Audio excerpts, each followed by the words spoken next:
a lot of things are evolving in the last 10 years or so, right? And you guys know that there is now a diversity of relationships. I don't know if you guys saw it, but there was this trending video on social media. I know it was on Instagram. I don't know if it was on Facebook, of this transgender male who was fine. Okay, fine. Except most people didn't realize it was a transgender male. Okay, until at the end of the video, I think it revealed that he was transgender. Listen, he was sending. Listen, did y'all see it? He was sending screens on fire. And so the conversation came up, one of the conversations came up as a result of all these evolving identities and relationships. Do you have to disclose your biological gender if you are transsexual, for example, and you look as convincing as he looked? And then let's talk about open. Karen didn't even care. This is going to be fun. Not even wait 1 second. Let me land the plane. Let me land the. Go ahead. Go ahead. And then let's talk about polyamory versus open relationships. You know, all these different types of relationships are evolving in our multiplicities of cultures, and having diversities of definition. Do we really know what all these different types of relationships mean? How is it evolving in the Black and Hispanic cultures? Are they evolving? Are they growing? Let's talk about it. Okay, we're gonna set the screen on fire this evening, but we're gonna start with that video because he was fine. Okay, I'm trying to think of who he might have looked like. She was fine, you said? He was fine. She was fine. Transgender male. There we go. I am not going to have the LGBTQ conversation. I'm not going to have the LGBTQ plus community coming after me. I love y'all. Okay, that was Karen. Okay.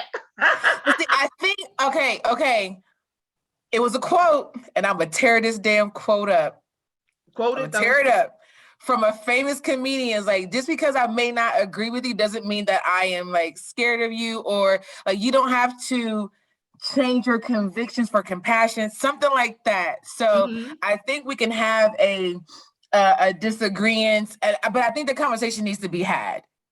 You know then let's have the conversation. Okay, yeah, I'm here for it. Well, I think we have to respect folks. Huh? We have to respect folks' identities, right? Just like we want our identities respected. I agree. This is this. Which part are we talking about? Are we talking about? I mean, we're social. I'm a social worker. I'm a social worker. Damn people. I'm two people. I'm a social worker. So, as a trade, we have like a code of ethics, and the social worker in me is for all folks. And I love people of all kinds, creeds, colors, but I do think that this trans conversation that is being had in our society is very important because it crosses a lot of lines and it blurs a lot of lines that a lot of folks are not educated on. And I think it's a great opportunity to educate folks, especially Black and Brown folks that still hold a lot of, biases towards these communities. And a lot of us are members of those communities. So I don't know. It's an interesting topic and I'm really excited. So, help us answer the question.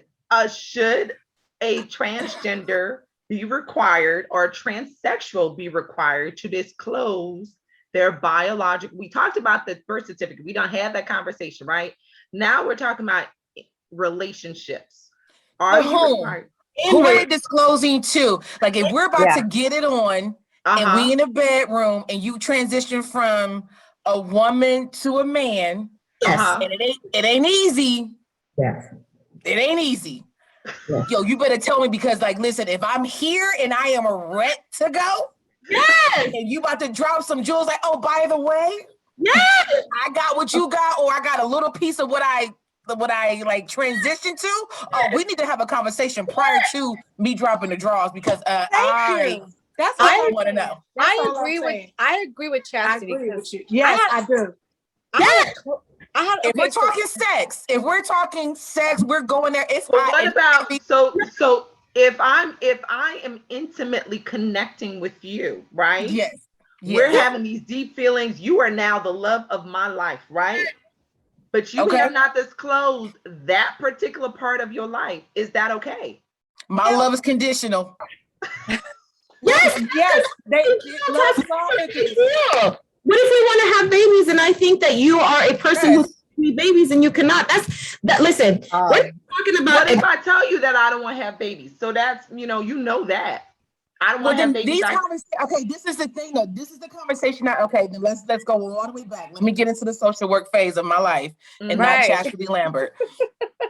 These are very important conversations that need to be had prior to bedroom talk. So if you are the love of my life, if you are the love of my life and we've having these conversations, cool. That means along with, that's just in general. Because you don't want to, gaslight anybody like that. You don't want to blindside anyone like that. And not just in regards to, not only in regards to transsexual or whatever like that. If we're going to have the conversation, you're talking about the love of my life, we're going to talk about finances, we're going to talk about kids, we're going to talk about all of that. And if that is something that you have withheld from me, then you're not the love of my life. Because if that's not a top level conversation that you're willing to have with me, and you're going to blindside me, and then you're going to make me make that immediate judgment, right? Like, don't take my options away from me. Don't steal my toys, right? Let me choose to stay if I'm going to stay, and be forthcoming. And I mean everything, not just if it's whatever, just in relationships, be forthcoming, period. Because I myself have been single for way too long to be blindsided for some BS. Okay?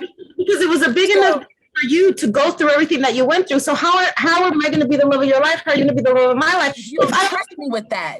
One of the biggest things about you. That's a huge part of you. Yes. It's a huge part. But and there this are is members before you get to the bathroom, Olivia. I'm with you 100%, boo. But there are members of the community who just they're members of the community who just really want to disconnect with their prior identity, and it's important. You can tell me just that. You can tell me just that. Listen, this is me. This has always been me. But you can't pretend. I'm gonna hold back. Go ahead, Eunice. Let me get my words right. No, okay. So I'm gonna give you. This is a really great conversation because I was just having this conversation last week with a friend. So back to Chastity's point, as a clinical social worker, I've worked with the trans community and I've had trans clients. I had a client maybe a year ago, or maybe a year and a half ago, before the pandemic. I had a client that came into our clinic. I'm not going to disclose details for privacy and HIPAA, but I had a client who was severely suicidal and severely depressed and homicidal because he met a trans woman at a bar. This is a male, an African-American male. He met a trans woman at the bar. Not a trans male, a cis male. No, a cis. He was a heterosexual cis male. He met a trans woman at a bar. Okay. He was very attracted to this trans woman. They hit it off. They went back to his place, according to this client. And when he tried to engage in sexual relations with this trans woman, she declined, but offered oral sex instead. Okay. I don't think that she was ready to share her trans identity fully with him. So things happen. They're adults, consenting adults. She, performed oral sex, and my client was content. Everything was cool. A week later, she calls my client and tells my client, I have something to tell you. I don't know how you're going to receive this. I hope you're not mad at me, but I'm a trans woman. I was born male, but I identify as a female. My client had a nervous breakdown. He was hospitalized. He literally had a nervous break. He wanted to kill her. Wow. He came into the clinic. He got on antidepressants. He was on medication. He was in therapy with me for months. He had homicidal ideation the whole time I treated him because his thing was this: she stole my choice. I didn't know. She looked like a woman. She was passing. I never suspected this was a man. That's a very, and that's very, a very traumatizing experience for this individual. That's a very interesting point. Are we touching on the fact that this may present a new type of assault? Is that a sexual assault? I would not consider disclose? I consider it a traumatic. I consider it something that was very unsettling for him, and it literally sent him down a spiral, a mental. But he responded like someone who was sexually assaulted. I know, but that is such a charged. Oof. Okay, so that's a charged word, though. And I was just. I know it is, but is it? Because they consented, though. He consented to the. No, he consented. No. Wait, go ahead, Olivia. Wait, what? What? Go ahead, Olivia. Go ahead, boo. Go ahead. Okay, there are underlying assumptions in culture. Okay, there are underlying assumptions, and we know them. And for us to pretend like they don't exist just because we are expanding our knowledge and our definitions, I think is incredibly unfair. We are saying that we want to see more, that we want to be seen, that we want to be open, but you also have to acknowledge what is already there, and things don't change overnight. It's like you can't pretend like it hasn't been male, female, woman, man, whatever, forever.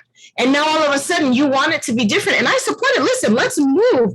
But then you can't override my reality to support your reality, because in the sense you're doing the same thing to me that we're saying I'm doing to you. I mean, isn't that kind of, I just feel like it's not happening in a vacuum. We have to be honest. Yes, hopefully in 100 years or maybe less, we won't have to have these conversations anymore. But that is not the case right now. And that's the truth. And the truth is, I mean, I don't know. I'm gonna keep rambling. So y'all go ahead. I'm trying to pick my words. Olivia, I had this same thought, because my thing is this.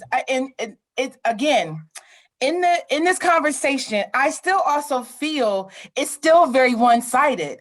You don't hear a lot about women transitioning to men. I still feel like this trans conversation, one, they're not even talking to women about how we feel about the situation being pushed aside again for men. So I still feel it's very toxic to a point, and still based in a lot of patriarchy. Because the only one I've ever heard of that transition from two, and the only reason I heard of them, because one, I was named after Chastity Bono, and she got my nickname. I had it first. She transitioned to Chaz, and she transitioned to Mel. Mm-hmm. I knew about her because she was famous. He was famous, mm-hmm. as is his mother. Mm-hmm. The other one I heard of was the Juno star, Elliot Page, who transitioned from the Juno star. I forgot his name, but his name now is Elliot Page. Ellen. And you don't hear a lot about women transitioning to men. You hear a lot about men transitioning to women. This trending video was a woman transition. I understand that, Dr. Moore, but what I'm saying is it's still you hear more transitioning men to women. You hear more men transitioning to women than the other side. I still think it's very toxic in the sense of it's based in a lot of male. It's still based in a lot of patriarchy. Even with like the pads, they took the woman off the pads. Why? That's not your fight. You can't have a period. Why? I heard that was one of the fights that folks was having. And then don't minimize my realness to rationalize who you are trying to be. Be who you are. I see your humanness first and foremost. Mm-hmm. I believe that your life matters, but I don't want to it feels, I'm just going to use my clinical, I feel it's very dismissive. Like, oh, it's so easy to be a woman. So now I'm going to go get me a wig, get some boobs, and put on a dress. It's not that damn easy. And if you can identify as a woman and easily accept it, then why are we not accepting these Rachel Ditzel swags? Why can't she be Black? I mean, yeah, or the guy that transitioned into an Asian Oh, that person, was a mess. Right? But you know what I'm saying? So that's the other thing. So my thing is this: if we're going to open this door, be careful of the precedent that you set. Because when you open this door of trans, not only men transitioning to women cannot be the only people allowed through that damn door. So if you're saying a man could be a woman, so are we saying, and I'm not saying I agree with any of this, but do your thing, pro-life, whatever, pro-choice, whatever. However, when you open that door, you open the door to a lot of conversations. Because if I get pulled over, I'm gonna tell the cop I identify as a white woman. Can you please treat me as such? I don't have my makeup on. Hold on. Hold, please. My name is Rebecca Suan, and I identify as being white. Mine's is Emily. Okay, so you know what I'm saying? So the police officer will look at me crazy. So again, this conversation is still very, very one-sided. And I think part of the struggle is, where does your freedom exist versus my freedom, right? So it's my freedom to choose who I want to be with, but you want me to acknowledge your freedom, but now you're presenting your freedom in such a way that it compromises my freedom. And I think that's the struggle, right? And that's so that pendulum. Yep. Yes, exactly. And so now it's kind of swinging in the opposite direction, where people are wanting not to have to disclose, not to have to reveal that part of their past, because they want to so desperately to disconnect from that identity. But where does my freedom exist, where I should be notified of who you are? And I like what Olivia said, or it may have been a combination of Olivia and Eunice's comments about the fullness of relationship. Maybe it was Chastity and two or three, y'all. Okay. The fullness of relationships. So we are talking finances. We're talking, all the things that make you who you are, because that's who I'm going to connect with and be with. And this is a major part of who you are. How could you leave that out and deprive me of that choice? And the thing is, if I'm thinking I am sleeping with a white man and he comes up and says, no, I'm actually a Black man, is that an assault to me? Because now I've slept with somebody I didn't plan to sleep with, right? Like, I have now been robbed of that choice. That choice was taken away from me. And we talked about these choices in terms of many aspects of sexual relations, right? We talked about people taking condoms off without the other person knowing, bridging, where does this fall? Does this fall in that realm? Yeah, I mean, in the show Bridgerton that everybody watched, one of the main storylines was that he told her he couldn't have children, and she accepted that. She didn't realize that meant he did not want to have children. That was a completely different choice for her to make. And then she maybe turned around and raped him and took his choice away. Same shit. Like, two wrongs don't make a right. I just feel like everybody is so caught up on wanting to be seen, wanting to be heard, all these buzzwords, that we're not seeing and hearing each other.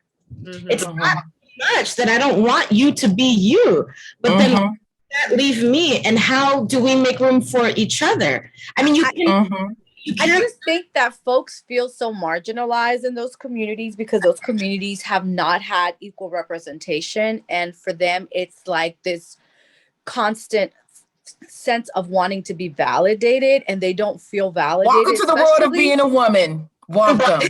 And Black and Native. Like, here's the thing: we all have that. So many of us have that. But to somebody else's point, the people that are getting notoriety for their transitioning is mostly a lot of privileged trans folks with a lot of resources and a lot of money. We're not talking about poor Black and brown trans people that are living in the hood, that are being killed, that are being marginalized and ostracized. Those are not the people that are on the forefront.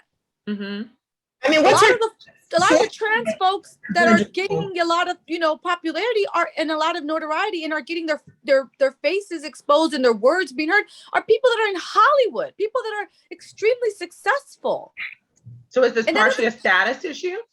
For sure, it's a privilege thing. It's always Laverne Cox is out there, and that woman is bad, honey, beautiful, and what's her name? Her name, Jesus, I'm going from the 90s, who's always been a cross-dresser, loved it, but is not Caitlyn Jenner? Yeah. RuPaul, girl, I'm gonna click you off talking about some Caitlyn Jenner. RuPaul. RuPaul. It's like, well, Cox is banging. When that sounds like, yes, queen, like, I support it. I just feel like, yes, I think perhaps we may be marginalizing each other and everybody trying to get to not be marginalized. I don't know. It's a lot of words. And I'm confused. And I think a lot of us are confused. Yeah, it is a lot of words. But let me ask you guys a question. Is it the same thing that if I'm getting to a relationship with someone and they really want polyamory, or they really want an open relationship? And do we know the difference between polyamory and open relationship? Can someone help our audience who may be like, what? Because I know some folks are going to be like, Karen, Karen, you want to unmute? I'm saying yes. Please explain. Yes, I'm here. I'm the audience now. Please explain, because I'm gonna shut the hell up. I've always thought they were the same thing, but the definition, and Eunice or any can help me out, but either way, open relationship or polyamory, they have rules, right? It's a society of rules. It's a way that you love people and you understand each other and you have an open, clear understanding of the expectations of your relationship. You can be in a polyamorous relationship, for example, you can be connected to a woman, it can be, and you're a woman, cisgendered, and it's an emotional connection. You guys are friends, you love each other and there's no actual physical intercourse sex happening, but you are in a relationship with this person. Then you can have another person that you're in a relationship with, and it may just be you with them, or all three of you, or a whole bunch of you. But and I always thought that this was what open relationships were too, but that there were clear understandings. It wasn't like I'm sleeping with him and he don't know I'm over here sleeping with him. Like, it's very clear and we all know what we're doing and what we're getting into. That's what I've always thought. So to me, they were the same thing, but I don't know if they actually are. Yeah, I think there's like a lifestyle, polyamory lifestyle, and an open, like a polyamory lifestyle is more so conducive for folks that know that they can't be, that they don't want to subscribe to monogamy, or a traditional relationship, like, you know, between just a woman and a male. There's a lot of times where people that are polyamorous are bisexual. So they have a primary partner, and that primary partner might be a male, but they have relationships with women on the side, and their primary partner, the male, is okay with their partner sleeping with only other women. So they have boundaries, and I guess they set parameters on what's acceptable and what's not. I think, to my understanding, the distinction that's made between open relationships and polyamory, they do have a lot of overlap. Is that in a polyamorous polyamorous society, it's more that you have multiple committed relationships, whereas open relationships are not necessarily that all of the relationships are committed. Like, you can be in a committed relationship, but you're open to date other people. Not necessarily that you're. But your base is your marriage, but you can't. Yeah, not necessarily that you're in a committed relationship with everyone, which is more polyamory. But at what point should this be disclosed? If I am dating you and we're getting to various stages of relationships, at what point should that be disclosed? Does that need to be disclosed? Okay, I have an example. I have a friend. ASAP. Shit. Okay, so I have a friend. ASAP. Sure. Okay, don't so I'm gonna lay me down. Don't tell me stuff. I'm gonna give you an example of somebody that is in a polyamorous relationship. I have a friend. I'm not gonna say names, but she is dating a guy who has a primary partner. When this guy started dating my friend, he told my friend, "I am polyamorous. I have a primary partner that I live with.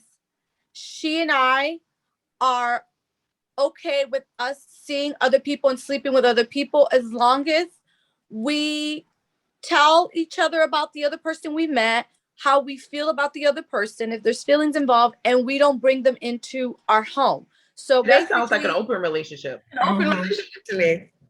So does it? I mean, he described her as his primary partner, living girlfriend, but he was dating my friend. That sounds open. And the girlfriend also had other lovers and other people that she also saw. But there's still that one. They are that initial one unit. That's the relationship part. Remember Insecure, and Molly was in that open relationship with that guy. So you might watch Insecure. Yes. Yeah, so something like that. But I don't have time for that. I've been single way too long, and I'm selfish and I am stingy as hell. Okay, so what do we think about the fact that these? How is this different than swingers? How is this different than? I mean, swingers just have sex with other people. It's just exclusively sex. There's no emotion behind swingers it. Is a sexual, I believe it's a sexual encounter. Yeah. So, I'm sorry. Are we a lot of medical field, right? Wait. We all like someone in the medical field, right? And nobody really paying attention that all these people sleeping like some disease going on. Like, am I the only one? It doesn't necessarily mean that they're unsafe. That's a great question, Karen. It doesn't necessarily mean that they're unsafe.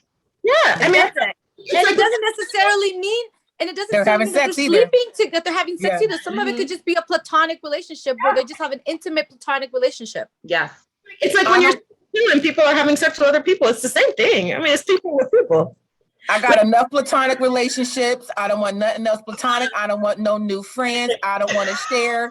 I've been single for 5 to 6 damn years. I can barely handle one penis, let alone a lot. So no. Listen, I am all here for it. I love open relationships. I love polyamory. Whatever way you express your love that doesn't hurt other people. And for me, I'm talking about for Chastity Lambert. Let's make that clear, right? Make that clear. In the world, according to Chastity Lambert, in my vagina, I like one penis. Thank you. At a time, right? One penis at a time. That goes for me too. One penis. That's it. One at a time.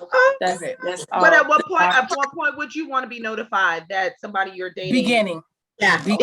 Yes. Like, are we talking first date, second date, third date? Like, really? Yeah. Listen, if we meeting and we're going to have drinks and we kind of see like, so when I'm the local single one. So when you're meeting for like your little meet and greet, because I date offline or online, you meet for your like little meet and greet. So or sometimes on profiles it says I am ethically non-monogamous. So they're doing it in a respectful way, or they will say, some profiles will say polyamorous or whatever. I just swipe left because for my choice, I don't have any time for that. However, if you don't put it on your profile and we happen to have a meet and greet and we're having drinks, I like to put expectations and boundaries up front because we never have to meet again.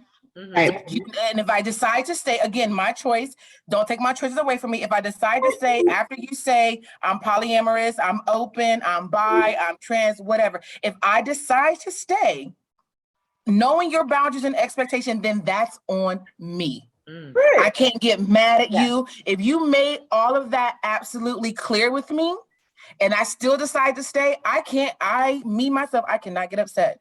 Because I understood fully walking into what this relationship was going to be, so I can continue to walk forward. You understood the assignment. Yes. You understood the assignment. Yes, I'm good at assignments. But what do you guys say to people who continue in these relationships knowing that that's not what they're looking for? You're not going to change that person if that's what you're trying to do. That's having poor self-love, poor boundaries, and settling. So you're basically settling for crumbs and are willing to accept a situationship that you don't really want just for the sake of having somebody there. Hell no. I'm gonna keep on myself and keep my dignity. And it's janky. It's just like you would be mad if I were dating somebody and that man were married and I didn't know it. That's janky. Now exactly. You know that that's a thing, which is why you withheld it from me. I mean, at the end of the day, it's taking my choice away. And that's not cool. All I want is my choice. If I choose to stay, great. If I don't, that's fine too. Congratulations to you. I'm not trying to dehumanize anybody. If that's your lifestyle, listen, I am not trying to legislate your damn bedroom for my own comfortability. Okay. I mean, I will self-disclose. I'm single. I've been single for like 1.5 years, and I dated guys that are poly. I met a guy who was poly, and he told me he was poly. I was fine with it because honestly, like, it didn't bother me. He was talking to other women. It was casual. Like, it didn't bother me because as long as him and I were engaging in safe sex, like, it didn't bother me that he was having sex with other women because I wasn't seeking a relationship with him. Like, not an intimate. I didn't see it going anywhere long term. It just fit what I needed for the time being. So I appreciated that he told me from the first date that we met. We went out to dinner. The first date that we met, he told me I'm poly. He was a firefighter, made good money. Like, he was really handsome. And he was like, I'm poly. And he's like, my goal was to have 2 wives. He was like, and I want to have multiple children with different women. And that's just what I want. And then he was like, if you like it, great. It's like, if you don't, I can understand. And we don't have to talk again. And I was like, all right, we hung out for a few times and then it just fizzled away. But I appreciated his honesty because he told me from jump, this is what I'm into. This is what I want. And if you're not with it, then it's cool, And how is that any different from when you were dating normally and you're not in a monogamous relationship? How many of us have been there? You're dating. Exactly. I've been cheated on. True. And you're but are you sleeping with other people? So Eunice raised the point that his goal was to ultimately have 2 wives, not a wife in other relationship, 2 wives. 2 wives. He told me he wanted 2 wives. There is social implications, economical implications, right? So are we heading in the right direction to towards polygamy, because it's, you know, polyamory is basically a step away from polygamy. And you know what he told me? And he told me, I can afford 2 wives. I'm going to be financially stable where I can afford 2 wives. Firefighter, yes, he can. Firefighter, yes, he can. And he can retire early. And he told me, I can afford to have multiple children with different women because I have the means and the resources. And that's what he broke it down to me. He said, our ancestors, he said, a lot of Black and brown folks, they practice polyamory. A lot of our ancestors were in like these type of communities where there was the women had the children and the men slept with multiple women in the community, like in tribes. But tribal. You know what? There were other dynamics to those societies. Yes, there were. Where the powers of the women were very much diminished and the roles of women were very much diminished. And so there were also matriarchal societies that were not expected to be. The women were the center and the men were kind of disposable, whatever. These are my children and we raised them. Right. Like, exactly. Whatever. I feel like, listen, I always tell my husband, you know why I love my nanny? Because she is the third person in our marriage. She takes care of us. She cooks, she cleans, she helps me raise these children, and we are happier for it. You hear me? And so I figured, whatever. I mean, we don't sleep with her. It's not a sexual thing. I was about to say, are you disclosing some information? I must say the parallels are there. Whatever. Yeah. I must say, for the women that just, you know, not planning on being married, just probably want baby daddies, go that route with that dude that he has, all of that finance, because you know, some of these baby mamas, they need that financial support. So if I was that would be my baby daddy. I'm sorry, I'm just. You're saying if you're gonna. No, I hear you, Karen. No, that'd be my baby daddy. Like he's gonna financially support this child, and you know me. You know we ain't got to be together no more. But you know, I'm just saying for those out there. Karen said, if you're gonna do it right. If you're gonna do it right, you know what I'm saying. So, he wants to be a baby daddy. Be a husband. I agree 100%. If he wanted to have 2 wives and he could support those 2 women, that's fine. I told him, I said, I don't think you and I could go any further because I don't want more kids. If I wanted more kids, I would subscribe to being one of your wives, but I don't want more kids. So for me, it's not going to work because I don't want more children. And he was like, so you're okay with a polyamorous relationship, just not one that requires childbearing. I am open to loving freely and not confining folks to staying in relationships that have expired and are just staying because of being afraid of being alone or the routine. A lot of people, I think, in my opinion, stay in relationships out of complacency and just out of because they're afraid to be alone. And I don't think that people should stay in relationships where they're not truly, genuinely happy and growing and evolving together. And I think a lot of the reasons why divorce rates are so high in this country is because people stay in very unhealthy, toxic relationships. But how does that lead to polyamory? I mean, you can leave somebody and just be by yourself or find another healthy monogamous relationship. Can I somebody else who's also married or who's married? Can I? Go ahead. Fine. Here. I think that a lot of the times, a lot of research shows that men are happier in marriage than women, especially in the developed nation. And that is because they tend to be happier with routine. And if it ain't broke, don't fix it. And women by nature, because we tend to be, not generalized, not everybody, ruled more by our emotions, our emotional intelligence. We continue to seek and grow. And thus we must, because we have to give life and raise these babies. So I think for a lot of women, especially in the modern day, the traditional sense of marriage can feel limiting, can feel constraining. And I think high rates of divorce, yes, happiness, but I think also happiness is fleeting. And there is this idea that the grass is greener on the other side. So in theory, I'm with Eunice. In theory, I think I'd be open to whatever, in theory. Because people are still people, relationships are still relationships. So sometimes the more people you bring into a relationship, the more drama and things are in that relationship. So I think it really is just about being happy where you are. I think the polyamory movement is exactly that. It's wanting people to be honest and be open and not set limits to your love, not have conditions. It's like, listen, is me and I love you and I'm committed to you, but what if I also want to explore over here? Why isn't that okay? The world is getting smaller. There's so many people and life is short. Why does me loving you mean that now I have to turn off this part of myself? So I think the polyamory movement is about that. It's about just saying, can we be open about the realities that there's more to us than just this? And can we at least just talk about it? Agreed. You can drop the mic on that, Olivia. Yes, baby, she can. You hit it right on the nail. You expressed that perfectly. Because I've always said, in like when I had a relationship like 6 years ago, I'd rather know, like, if you feel like you're going to cheat, I'd rather you fucking tell me.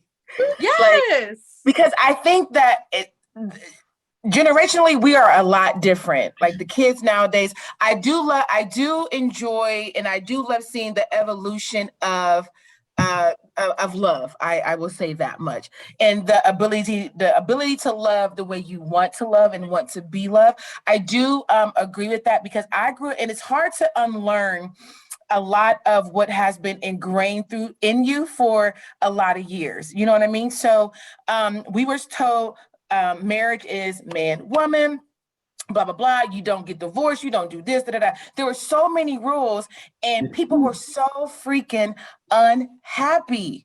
So I do enjoy the fluidity that folks have now in regards to love. I'm still, and like Olivia said, in theory, I think I would be open to some stuff, but in reality, I do still feel that I'm very traditional in a sense, because that shit has been embedded through our culture, through our religion, through parenting, through all of that. And it's hard to unlearn that. But also, like Olivia, or what Eunice was saying, in theory, like, I feel like, oh, I'm an open person, I would like to do it, and like, oh yeah, but then I'm like, and feelings get in the way. Yeah, but that's really too. Okay, so you know what is interesting about poly, or exploring it, because I have, is jealousy. How jealous it's our nature, how jealous I have become and possessive I've become of people. It's taught me that people are not objects. Yes, they don't belong to us. Yeah. It's been I just want to know, like, don't. Sorry, I think it can be put a ring on it. His ass belonged to me. I belong to him. He can't lead to death to his part. I'm sorry. That his don't ass be sorry. It is what it is, Karen. No, okay. That's a part of the fluidity of it all. It's okay. Yes. And I'm here for that. It's also your view of love, right? So there's a viewpoint of love being sacrificial. That's one perspective. And then that sacrificial means that you sacrifice the ability to have A, B, C, D, and E. And then there's the viewpoint of love being pretty much what you guys are describing, the opportunity to be fluid, the opportunity to have multiple choices. So I think we're dealing with a society that's trying to evolve and understand exactly what love is. And if you're in the sacrificial realm, where you believe love is a form of sacrifice and not just receiving. That sounds so hard. Like, should love be a sacrifice? God. It depends on how you view the word sacrifice. You know, oftentimes when people think of sacrifice, they think of the harshness of sacrifice, right? Yeah. Well, just think about, okay, well, this is a good segue. Just think about love and motherhood. As women, we sacrifice so much for motherhood and for raising these babies. Oh, well, yeah, true. Okay. So sacrifice always sometimes has a negative connotation, but it's not necessarily negative. You know, sacrifice can be an expression of love, and not necessarily something that's restraining or something that's restrictive. It does have restrictive qualities to it, but it comes with a form of a freedom. So I think it really depends on what your view of love is, whether or not you'd be open to all these different types of relationships. But in the end of it all, I think we're all kind of saying, figure out who you are, like authentically figure out who you are. Be true to thine own self, be true, okay? And don't try to get in these relationships because it's trending.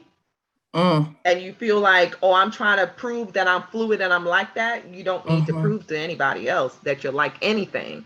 Dr. T, that's a good point, because I realized exploring that I think I want a monogamous partner. I don't necessarily want to get married, but I don't know if I want to be spreading my love everywhere with everybody. I'm just saying, because I realized that I have jealousy and that I don't necessarily want to share everything with everyone. Like, it was good for me to be out there, because I learned about myself. And I'm not saying that it's completely off the table, but I just noticed that there's so much.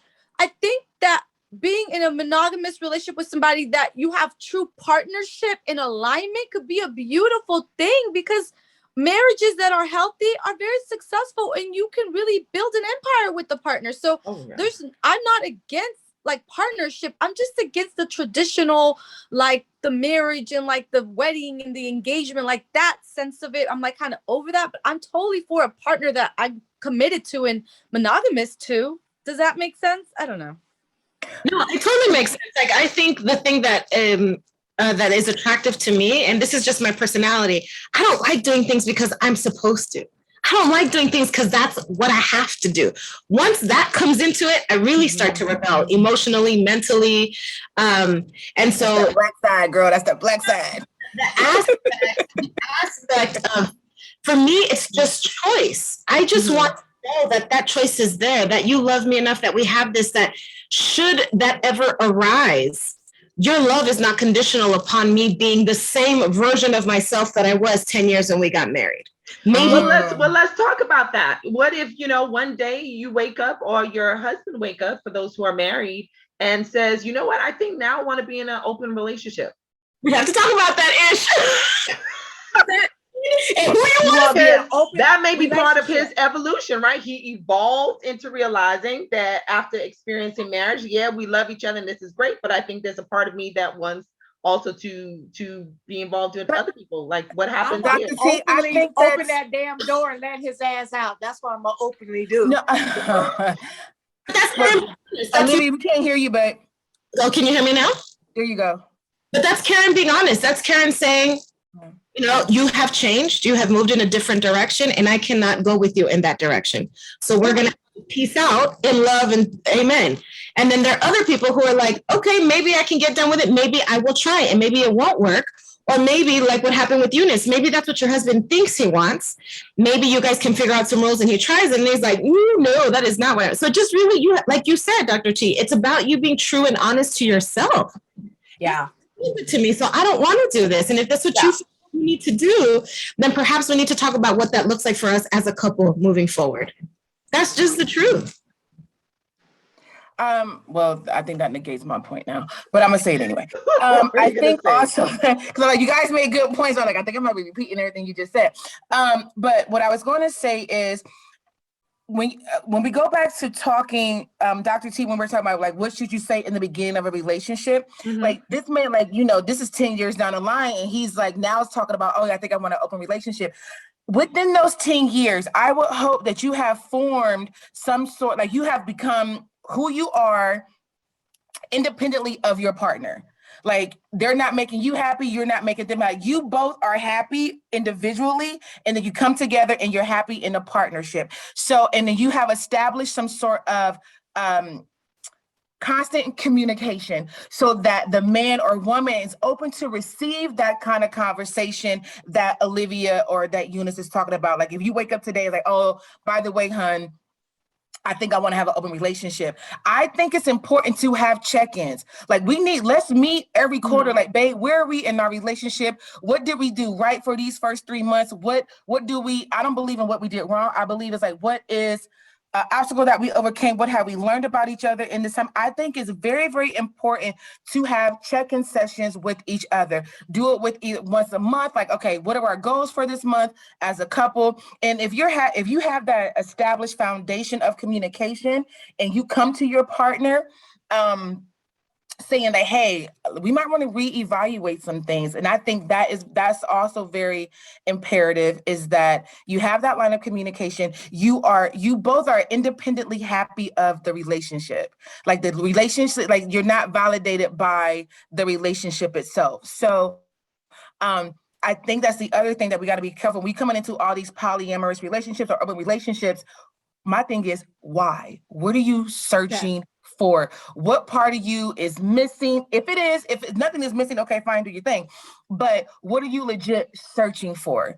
What do you think these relationships, what holes do you think these relationships can fill in your life? And if you're searching for validation and happiness, then you're not 100%, you're not 100% authentic to who you are or who you want to be. You're looking for these relationships to help you define who you are. And I think that's the mistake that a lot of people get into when they're entering these relationships, is trying to formulate an identity. These are established communities. And you might want to be fluid and like pick around, but like to jump straight in, it might not be the best thing for you. So I think it's like having a level of communication. If you have a partner, being 100% honest and real with yourself, and not looking for any outside validation or looking for someone to fill those holes for you that you haven't, that you're unable to fill for yourself. And I just want to add to that, because that's great. Also, as just looking from like a clinical, like psychological perspective, I'm thinking like, how many of these folks are just trauma bonding? How many of these folks are just in relationships because they're codependent and they're in a codependent narcissistic relationship? Okay. Like a lot of people sleep on this, like narcissism and codependency go hand in hand. And a lot of people that are in these relationships come from a history of trauma, child abuse.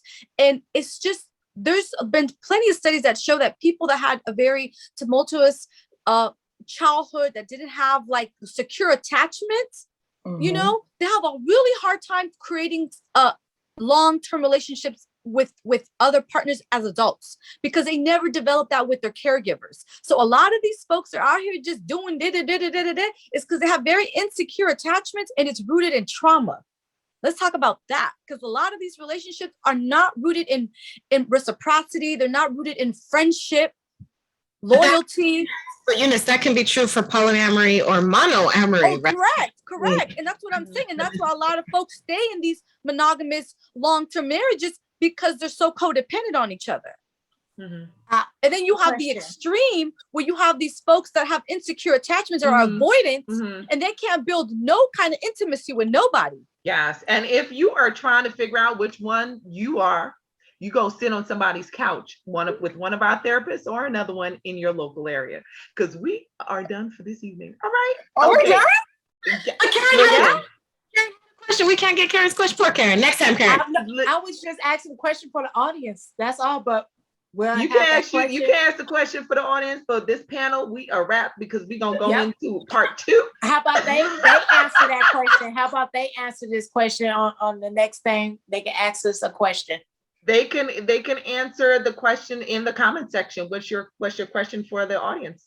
The question, well, the audience may have said to one of us, especially our clinical therapists, how do we go about being in a long-term relationship like we have to reevaluate something, and the other partner shut it down? So, like, how do we go about that? Y'all answer that.